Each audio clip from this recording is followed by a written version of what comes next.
A contract killing. A brutal murder. A neighborhood in chaos. For the New York City Police Department and the FBI, New York City becomes the front lines in a relentless battle. The enemy, powerful drug dealers who will stop at nothing to protect their profits.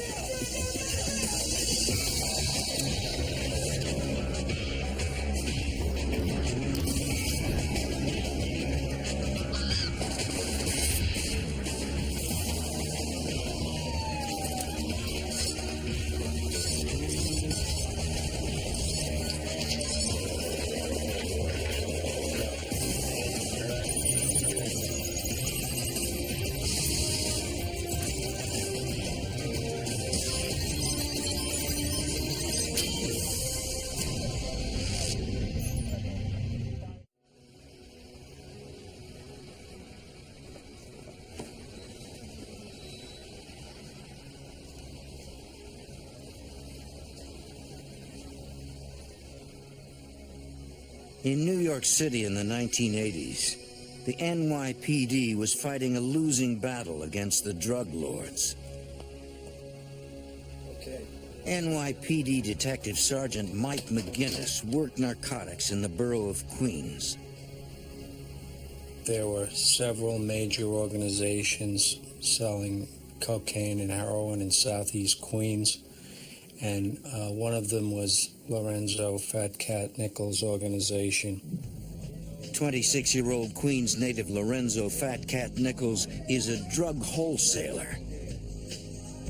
He distributes cocaine and heroin to mid-level dealers.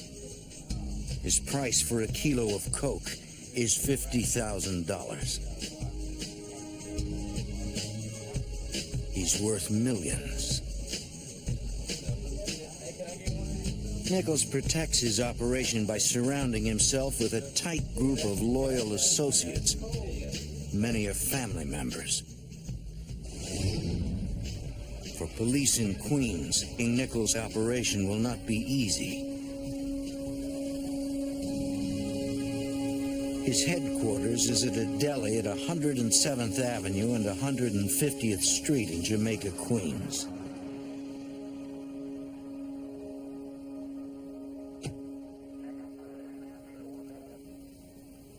We had conducted surveillances there. We had talked to many informants there. We had done a lot of buy and bust operations there, where we'd send out undercovers and buy drugs, and it was a continuing problem in the area. But we couldn't really make a case at that point against Fat Cat or any of the principals in his organization. That all changed in July 1985. One of our units was doing a buy and bust operation and developed some information that led us to get a search warrant for Fat Cat's grocery store and for an apartment above the grocery store. The informant told us that there was weapons, cash, and numerous drugs stored there. Myself and two detectives went into the grocery store. I went behind the counter and I walked towards the rear of the counter, and I saw there was a light on in the back room. So I went into the back room. There were three men behind a big desk, and I realized one of them was Fat Cat Nichols. Put your hands up on the wall. Put your hands up on the wall. Put your hands up on the wall. Police order the men up against the wall. Put your hands on the wall now. Hands up. Nichols reaches down for something. Check the chair over here. You understand? Under a towel on the chair where Nichols was sitting, Check the chair. detectives find a loaded automatic and a revolver. Those are mine, man. What's on that table, dog?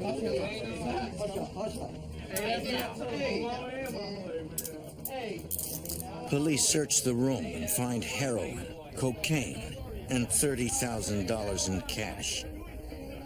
Several ounces of marijuana is on Nichols' desk.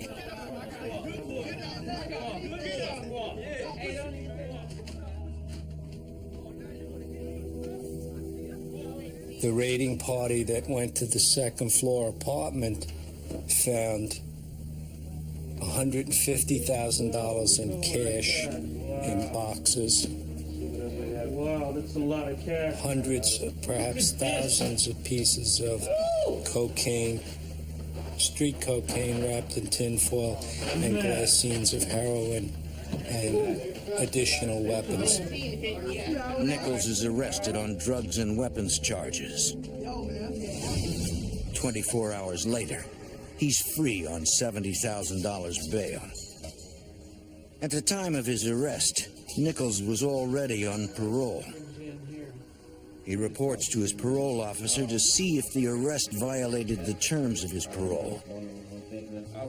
He tells his parole officer, Brian Rooney, that he was only in the grocery to order a sandwich. Take care of it for me, man. That's what we're gonna try to do. All right, thank you. Just have a seat right here. Okay. All right. Thanks. Rooney calls McGinnis to check his story out.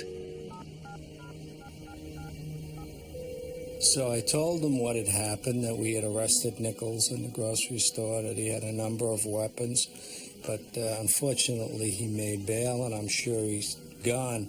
And Rooney said to me, no, he's not. He says he's sitting outside my office here.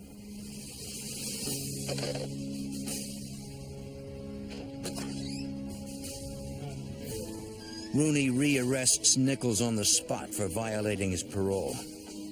Now, for Nichols, what that meant was, even though he had made bail on the case where we got him, he was in on the parole violation, and there's no way around that. You can't get bail on it. So not counting the trouble that he was in with me, he owed 14 years to the state. So he was in big trouble. A week later, McGinnis and Rooney testify at Nichols' parole hearing.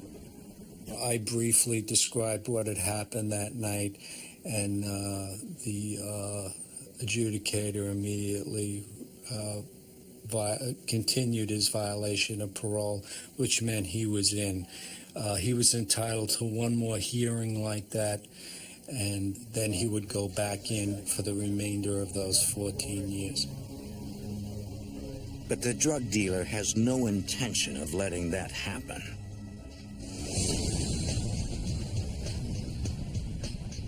Two months after the hearing, Nichols' parole officer Brian Rooney gives a co-worker a ride home from work. He drives through South Jamaica, a neighborhood in Queens.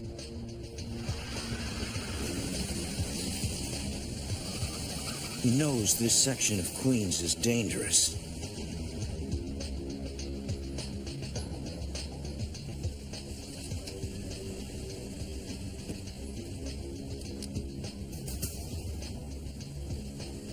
But he has no idea he is being followed.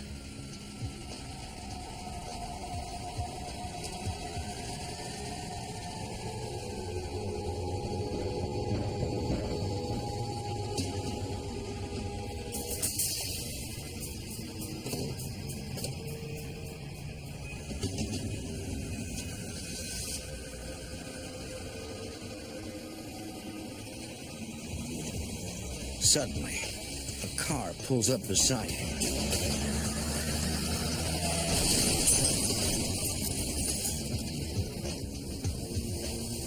Brian Rooney is shot once in the arm and once in the back. He dies instantly.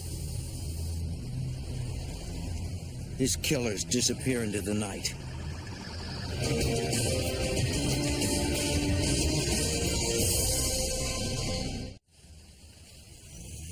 In 1985, parole officer Brian Rooney is shot to death on a street in South Jamaica, Queens.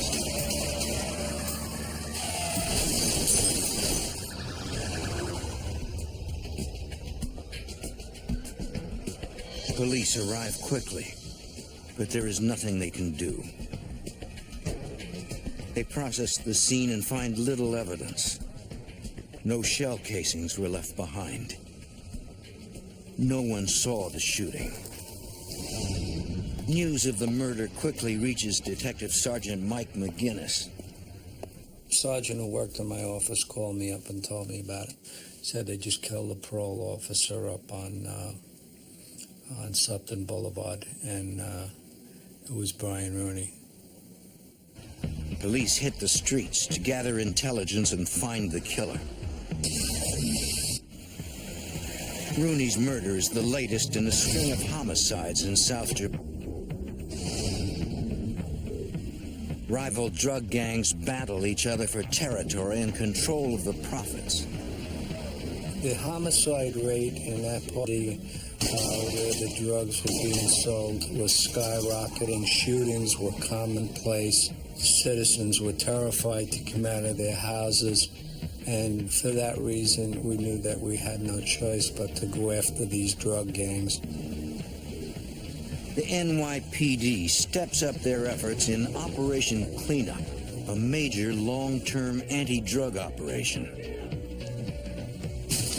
They bring in hundreds of officers from precincts all over the city. The operation targets drug dealers in the Jamaica, Queens area where Rooney was murdered. Detectives also canvassed the neighborhood near Sutphin Boulevard, where the shooting occurred. Hey, man, come here for a minute. They interview locals, hoping that somebody saw something out of the ordinary the day Rooney was killed. What you want to know? I know you heard about the parole officer that got shot, right? Yeah, man, I heard about that guy shot. What you want to know about that? You got any names? Heard anything on the Two street? dudes is all I know. Two dudes. That's all you can tell me. Two dudes. Police learned that two men associated with Lorenzo Fat Cat Nichols were both seen in the area: Howard Mason and Perry Bellamy. Nichols had a strong motivation for killing Rooney. As the detective who arrested Nichols, McGinnis knows he could be next on the hit list. I looked over my shoulder. I was careful, but I never let it stop me from what I was doing. Police know that Howard Pappy Mason, a lieutenant in the Nichols organization, and Perry Bellamy, a Mason associate, were seen in the neighborhood the night Rooney was murdered.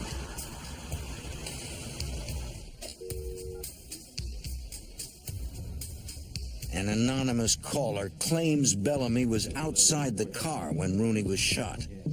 The next day, another informant tells detectives where to find Bellamy. The tip leads investigators right to him.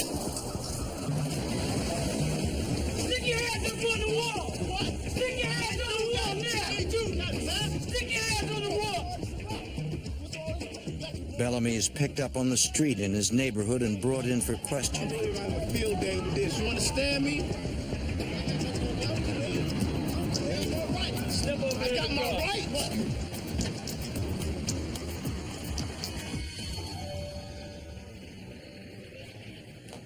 He admits he saw Rooney just hours before he was murdered.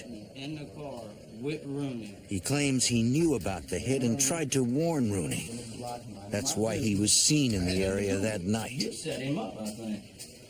I know if something happened to a cop. After they'd be hours over of there questioning, for the rest of detectives us. learn he did more than warn Rooney.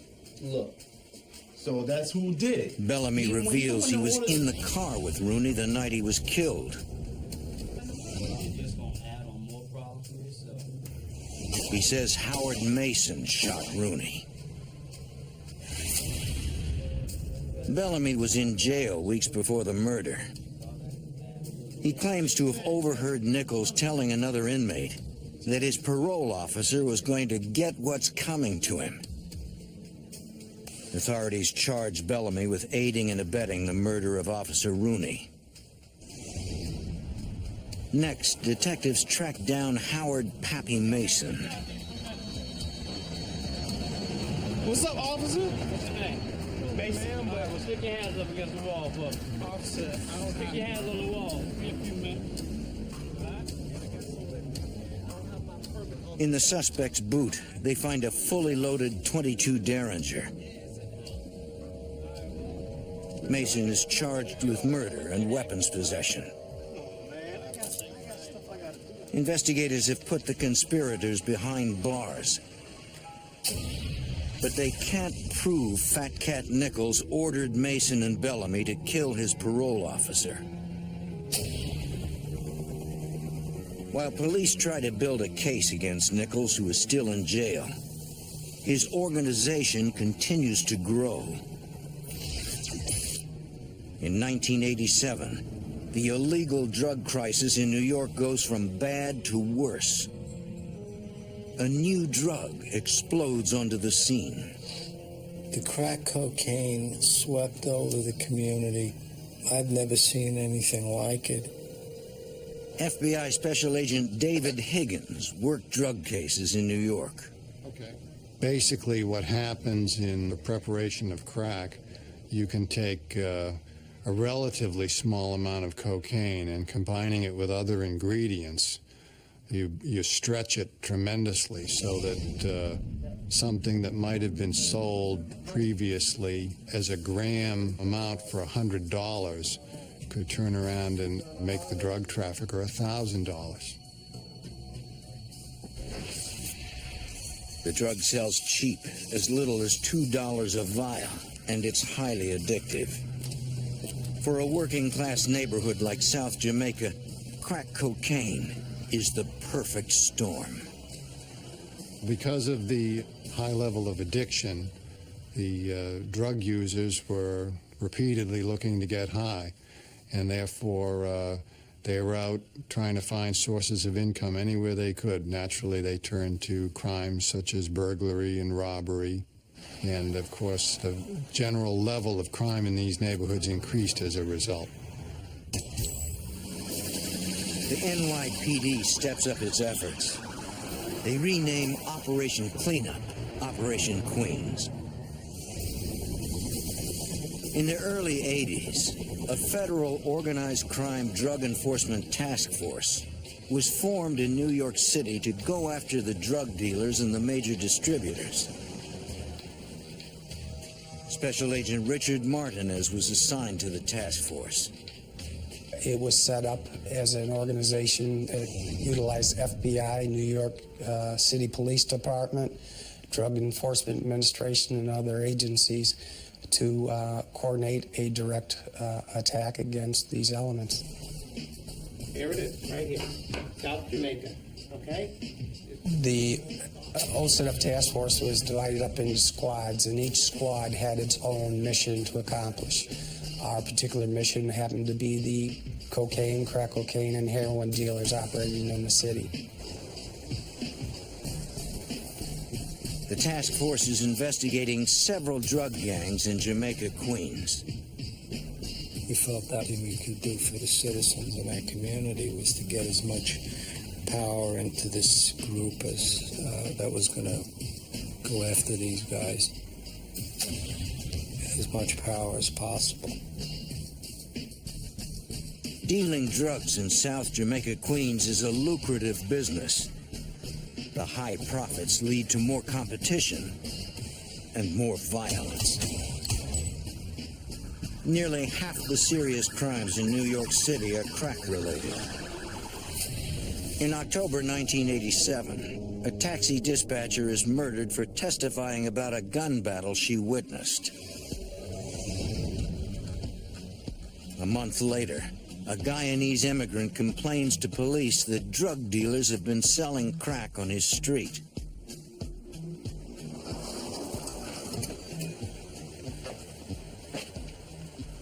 The next evening, someone firebombs his home.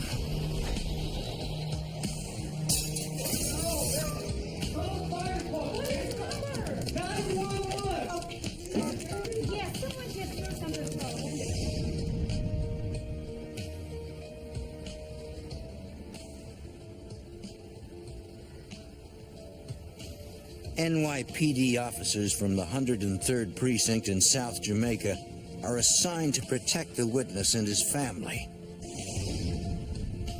But the threats continue. Thomas Godbolt, a member of Lorenzo Fat Cat Nichols' organization, approaches the witness on the street. Godbolt says he has 3 weeks to leave the neighborhood, or his entire family will die. You understand me?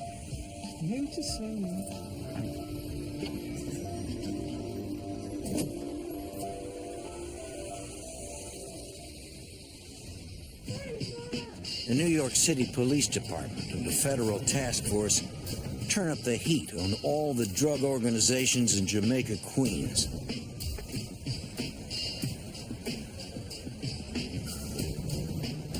They make over 2,000 arrests for the sale and possession of drugs in the 4 months between October 1987 and January 1988.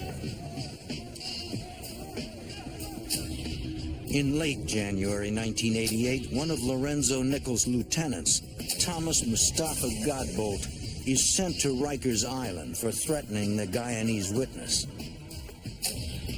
On February 24th, Howard Patton Mason, suspected of shooting parole officer Brian Rooney, is convicted on a weapons possession charge. The next day, Lorenzo Nichols is sentenced to 25 years to life on 11 counts of drugs and weapons possession. We had cut off the head of the snake and put a couple of his top people with him and had a great case, and so we really felt we had put that organization pretty much on the sidelines. The NYPD and the FBI are making headway in the battle to take back the streets of South Jamaica from the drug dealers. But the war is about to take a dark turn. February 26, 1988. Just days after Nichols and Mason were convicted, Officer Edward Byrne is guarding the Guyanese witness.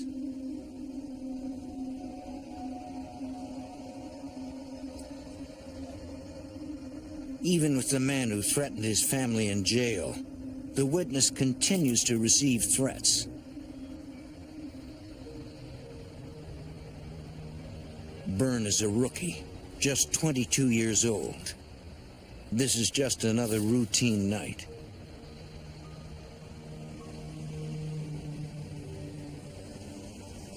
At 3 a.m., a car drives past Officer Byrne's position. There are 4 men inside. The sedan drives around the block and out of sight.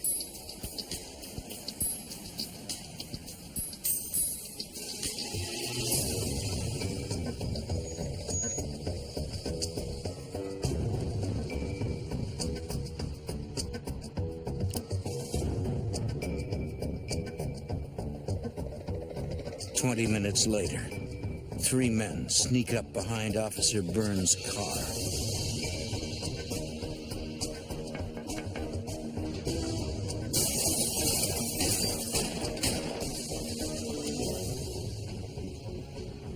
The witness hears the gunshots. At 3:28 a.m., dispatch sends out the call, "Officer down" in Jamaica, Queens. Police arrive at the scene minutes later. Both front windows of Officer Byrne's police cruiser have been shot out. The rookie cop is dead.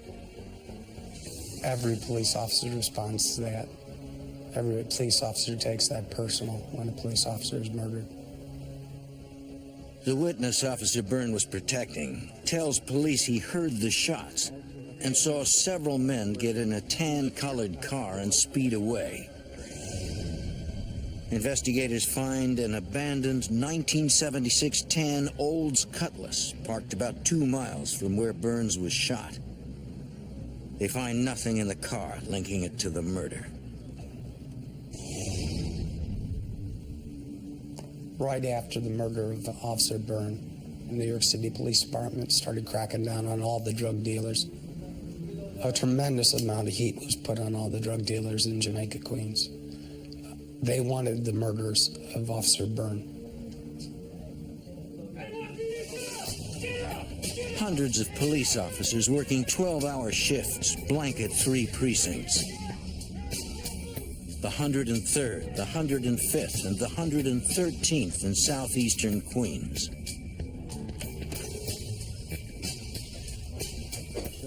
They raid nearly 200 locations and question more than 300 suspected drug dealers.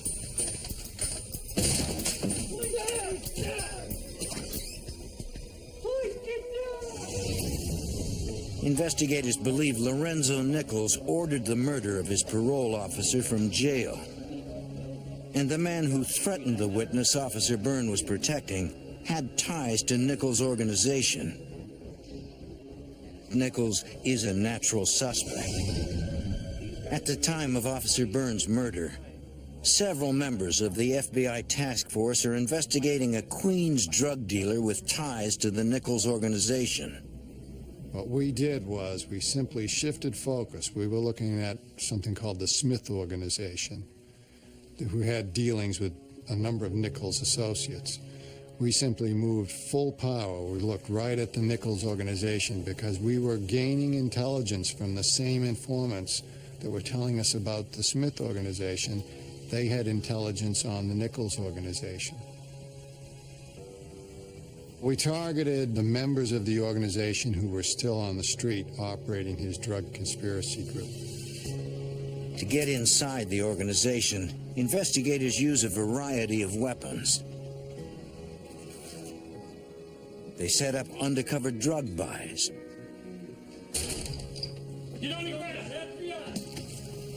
And use telephone wiretaps. If Nichols was involved in the murder of Officer Byrne, he's just made the biggest mistake of his life. Now the resources of the FBI, the NYPD, and the DEA are focused on bringing down his operation.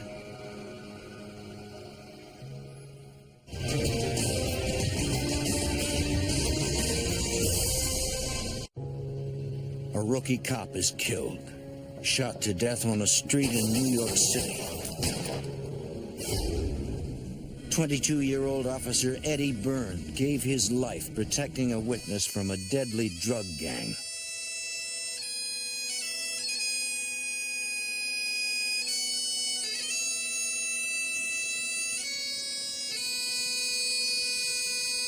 On February 29th, Officer Eddie Byrne is laid to rest.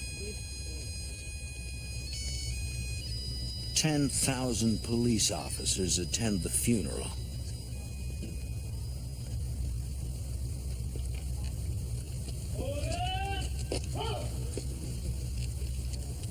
You can't kill a police officer and get away with it.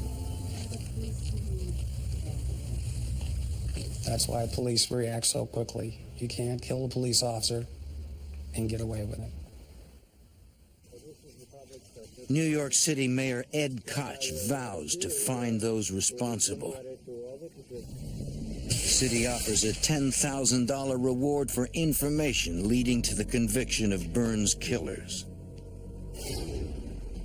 The community is outraged. After years of being intimidated, they are fed up with the drug dealers. Shootings would take place at any time of day. Many times bystanders, innocent bystanders in the neighborhood would be caught in the crossfire. And there were a number of notorious cases in which children were killed as a result of these shootings. Police set up a hotline to field tips. They answer 400 calls every 8 hours. Within days, the reward money climbs to $130,000.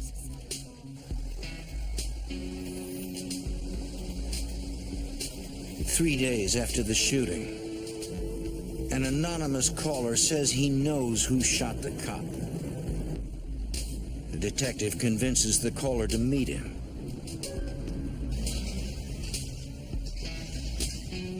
tipster tells police the shooter was Todd Scott. Police are familiar with Scott. He's a suspect in the murder of a prostitute.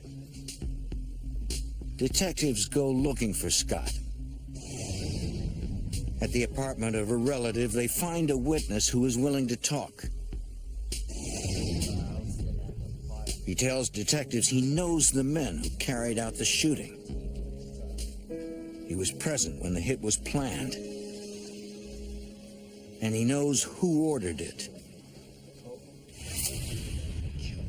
On February 24th, only hours after his conviction on a gun charge, Howard Mason called one of his dealers, Philip Copeland, from a payphone at Rikers Island. The next day, Copeland met with fellow gang members Todd Scott, David McClary, and Scott in an apartment 10 blocks from the murder scene. Just got back talking to your boy Mason, man. Copeland told them the boss is mad. He ordered them to hit a cop, any cop. We gotta take out a cop. The price of the contract was $8,000. Do it, but gotta take him out. According to the informant, the men drew straws to choose the shooter.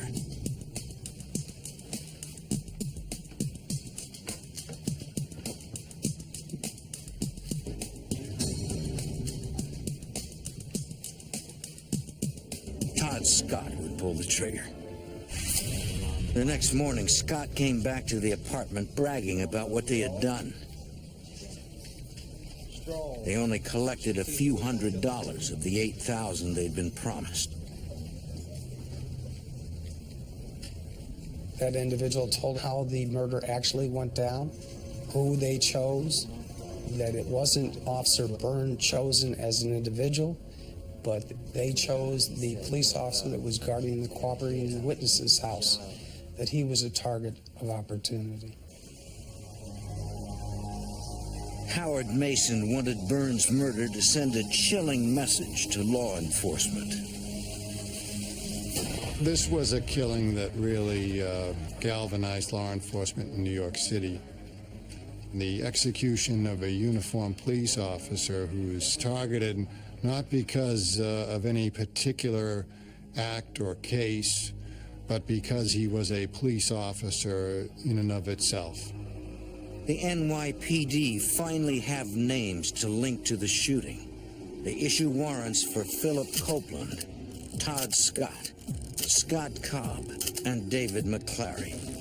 Copeland is already in jail on another charge. Police go looking for the other 3 men. Later that same afternoon, Scott Cobb's mother calls police.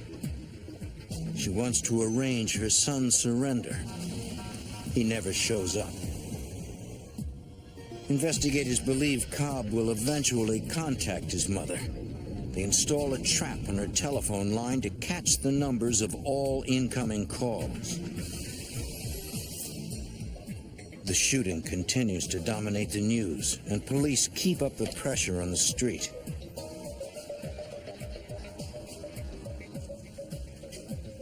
It's not long before another important witness comes forward. A young woman tells detectives she witnessed the shooting of Officer Byrne.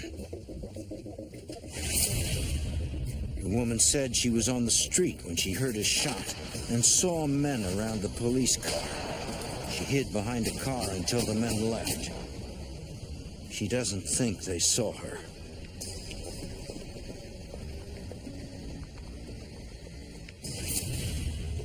Investigators show the witness photo lineups.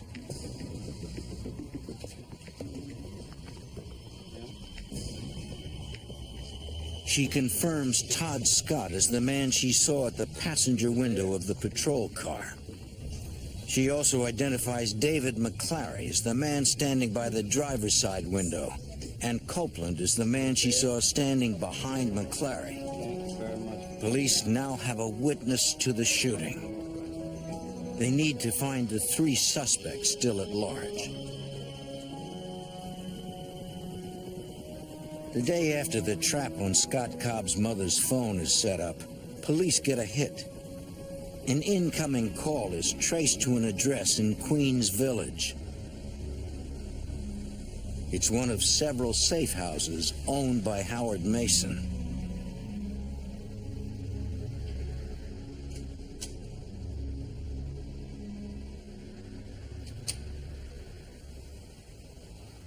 On March 3rd, less than a week after the Burns shooting, detectives spot Scott Cobb. Hey, man.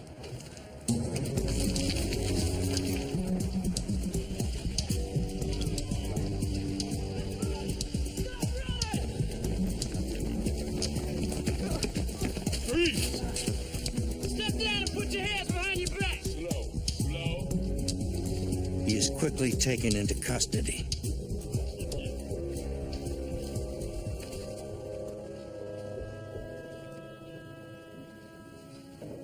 Police search the safe house.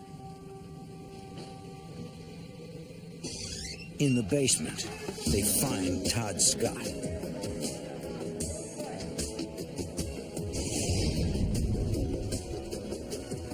At noon the next day, David McClary surrenders to police.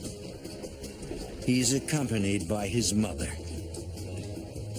Of the 4 men accused of Burns' death, McClary is the only one who doesn't have a criminal record. Todd Scott and David McClary give conflicting statements. Each accuse the other of actually pulling the trigger. All versions of the events place Scott Cobb behind the wheel of the getaway car. Police and prosecutors are eventually able to piece together this version of events. At 3:25 a.m., Todd Scott distracted Officer Byrne by tapping on the window on the passenger side of the patrol car. David McClary shot Officer Byrne 5 times through the driver's side window. Philip Copeland was just behind McClary. All 4 men are charged with second-degree murder. But for the agents and police, larger questions loom. Did Howard Pappy Mason act on his own? Was Fat Cat Nichols involved in the murder? And can they prove it? The murder of police officer Byrne was a state investigation. It was conducted by the New York City Police Department. And while they conducted their homicide investigation, the federal authorities and the local members of the federal task force conducted a parallel investigation targeting the Nichols organization as a whole. Investigators realized that it's not enough to put the organization's leaders and their lieutenants in jail. If they hope to stop the violence, they must destroy the gangs. Fat Cat Nichols' drug operation is huge. It brings in over $20 million a year. We had already established through informant information that the Nichols Organization Nerve Center was the Big Mac Deli located in the Laurelton section of Queens, New York. We immediately obtained subpoenas to examine the telephone toll records for that location. To investigate this large and dangerous organization, the FBI turns to wiretaps. Special Agent Richard Martinez is the assigned case agent. Only that type of investigation can collect information on major conspiracies. When an undercover officer deals with one person buying drugs, he's dealt with 1 or 2 people. To get an enterprise or an organization, you need the ability to wiretap. Agents wiretap Nichols' headquarters, but they immediately run into a problem. The suspects involved in the Nichols organization were so paranoid about the attention of law enforcement in the neighborhood, which had occurred as a result of the Burns shooting. They became convinced that they were the target of a wiretap. So they immediately shifted their operation to a new location. The agents target Nichols' family. A week after the shooting, the FBI begins wiretapping Lorenzo Nichols' sister. We knew that a lot of mid-level distributors were dealing with her. So hers was an ideal phone to get into. She was talking to Lorenzo Nichols. She was talking to about 12 mid-level distributors that she was bagging for. She was passing on instructions or conversations from the drug dealers to Lorenzo Nichols.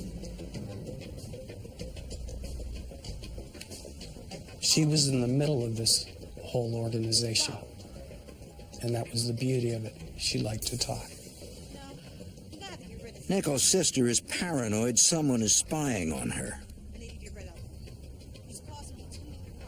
Every day she was saying, my phone's tapped, don't talk. But then she would turn around and talk.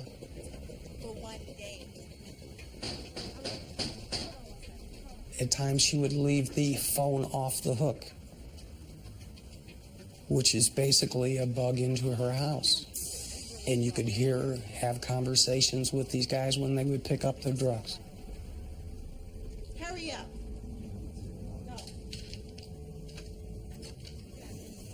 Over the wiretap, the FBI intercepts a key call between Nichols and his sister.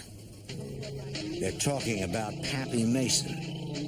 In one particular conversation, she discussed why Pappy Mason had done that thing, a reference to the actual murder of Officer Byrne. And Lorenzo responded that he didn't know why he did it. Pappy Mason had a reputation of being a kind of violent guy, and Lorenzo, near the end, was kind of pushing him away, not really wanting to directly deal with him because he drew too much pressure from law enforcement. All indications prior to that Lorenzo Nichols was involved in this. But through that conversation, which was later backed up with debriefing of cooperating witnesses, Howard Mason ordered the execution and murder of police officer Byrne. Pappy Mason thought that the police department disrespected him, so therefore he ordered his contemporaries to go out and to kill any police officer. Nichols was not involved in the murder of Officer Byrne, but his operation still continues to grow and to supply very dangerous street gangs with product. We were able to establish from listening on the telephone that, in fact, Lorenzo Fat Cat Nichols was communicating with core members of the conspiracy. Every week or 2 weeks, a group of individuals would go up and have meetings with him and receive orders from him in person as to how the operation was to be managed.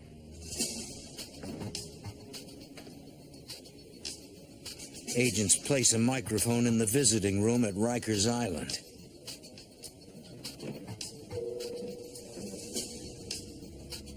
They try to listen in on Lorenzo Nichols' meetings with his lieutenants.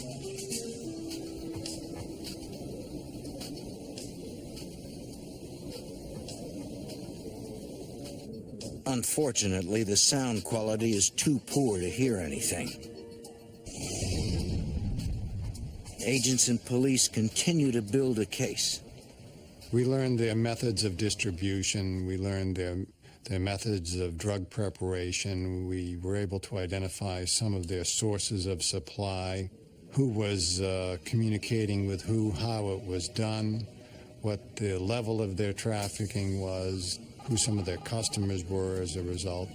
And it established a hierarchy of the organization for us. Yes. We continued to conduct surveillances related to the information that we received from the wiretap. But surveillance is difficult.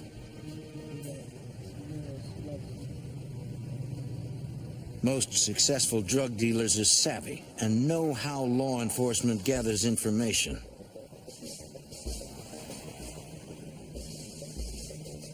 The drug traffickers employ counter-surveillance techniques. They actually pay people on the street for a radius of several blocks to maintain a lookout for police authorities in the area.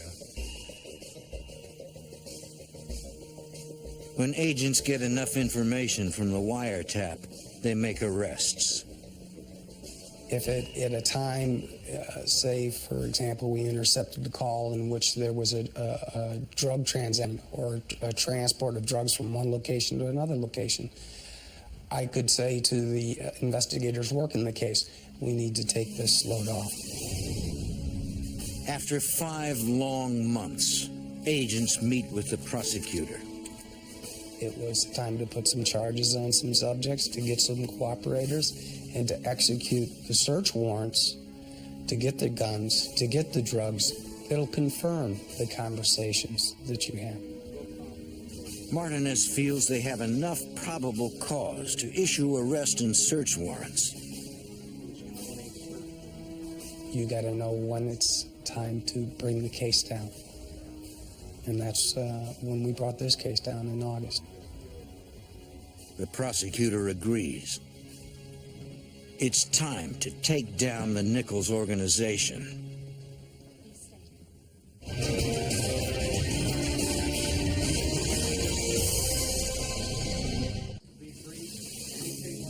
After 5 months of investigation, Special Agent Richard Martinez plans a complex and potentially dangerous arrest operation. The goal is to completely dismantle the Nichols drug organization. The jury needs to hear 3 things to prove guilt beyond a doubt. 1, they want the testimony of somebody inside, a cooperator. As an investigator, I want to provide tapes of the participants of the organization in their day-to-day activities. And lastly, physical evidence. The arrest operation will hit over 20 locations. Agents believe the search warrants will give them the physical evidence they need: guns, drugs, and money. They also have arrest warrants for 38 members of Nichols' organization. They hope a few of these people will turn and become cooperators. August 11th, 1988. The affidavits have been written. The arrest and search warrants have been issued. The arrest teams are prepared. Everything is in place. Everybody knows what they're going to do, knows who they're going to pick up, knows where they have to go, and it's just time to execute. Several of the targeted locations are very dangerous. In this case, we deployed 3 SWAT teams in 3 locations in which we thought we might have a potential violent reaction.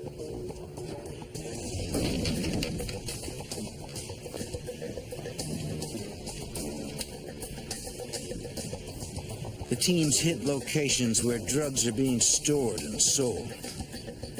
Fortunately, we never tipped our hand in this investigation, so none of the defendants knew we were coming when we decided to come for them.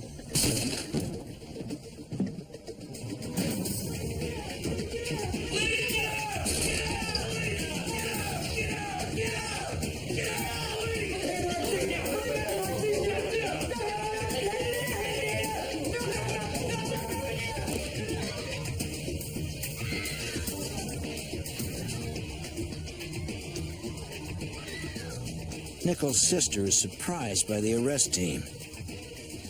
She reacts with anger. This was a unique investigation that mothers of the main subjects of this case were involved. Lorenzo Nichols' mom was involved. Howard Mason's mother was involved. Howard Mason's mom we arrested with kilos of crack cocaine and a handgun in her residence.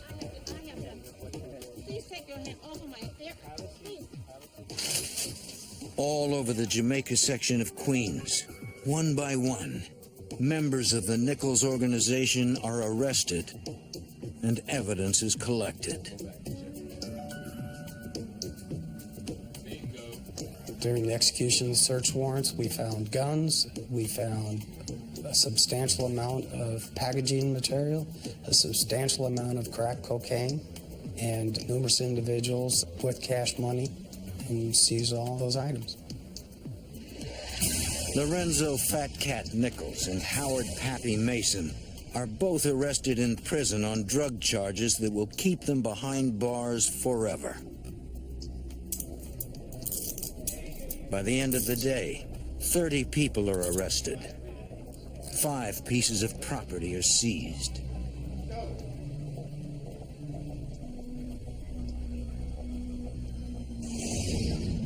Nichols' sister and other key players in the organization decide to become cooperators. You gotta help yourself out. The multi-million-dollar violent drug operation is effectively destroyed. For Lorenzo Nichols, it was the murder of Officer Edward Byrne, a murder he had nothing to do with, that finally brought down his drug empire. This case dismantled the Lorenzo Nichols organization. Lorenzo was convicted and went to trial. Every member of this organization that was charged was convicted and went to prison. In 1992, Lorenzo Nichols also pleads guilty to ordering the murder of parole officer Brian Rooney. Later that same year, there is a surprising development in the Rooney murder case. Randolph Lucas is arrested on an unrelated charge and confesses his involvement in the crime. He claims his brother Eric drove the car and that he shot and killed Brian Rooney.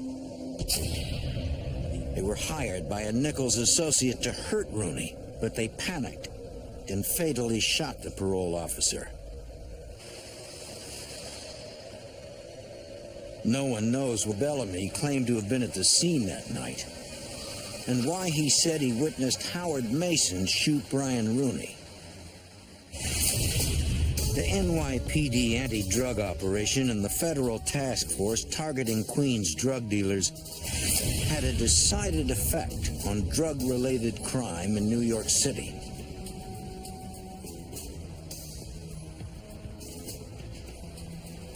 The task force cases in New York sent the message to the streets eventually that crime doesn't pay, that if you're going to be involved in violent drug trafficking in New York City, you're ultimately going to face justice in a federal court. I believe that message resounded on the streets because the crime rate in New York City and other major U.S. cities, the violent crime rate dropped significantly in the 1990s. And it's my belief that it dropped because of all these successful prosecutions.